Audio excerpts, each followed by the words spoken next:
You must have never heard about the penis tattoo. So this man, he was one of the greatest chief. He passed away in the early 1920s.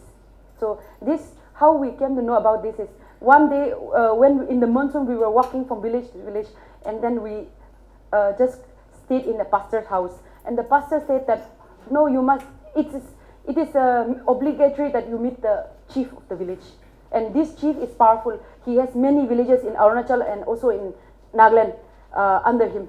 So we went to meet the chief, and the chief was in his 40s, and he spoke English and also Nagamese and our own dialect. But for the photographer, it was much easier because the chief could speak English, so I didn't need to translate it.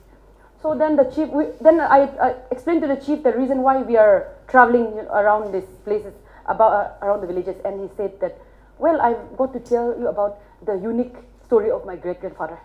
So he told me that his grandfather, whose name is Chakwang Ang, was a very famous warrior at the time, and he had many tattoos on his body, and then because he was an exceptional warrior, he felt that the time had come for him to get his penis tattoo. So he had 30 wives. 30 wives, and 11 of them were tattoo artists.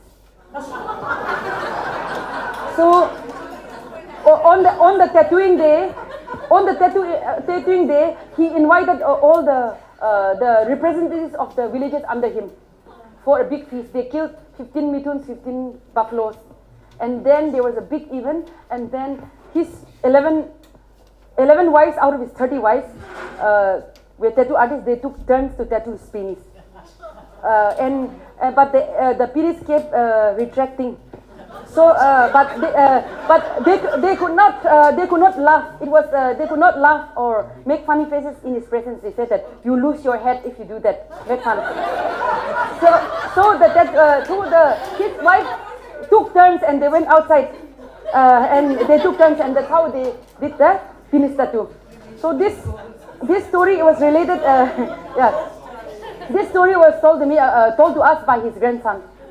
So and obviously I was not there and he was not there, so we asked how the pattern was, and the Ang, who is like in his 40s, called all the older people who were from his great-grandfather's generation, but they were very young boys at the time. The old men that we were sitting, who were 80, 90 years, were probably about 16, 17 when this tattoo was happening.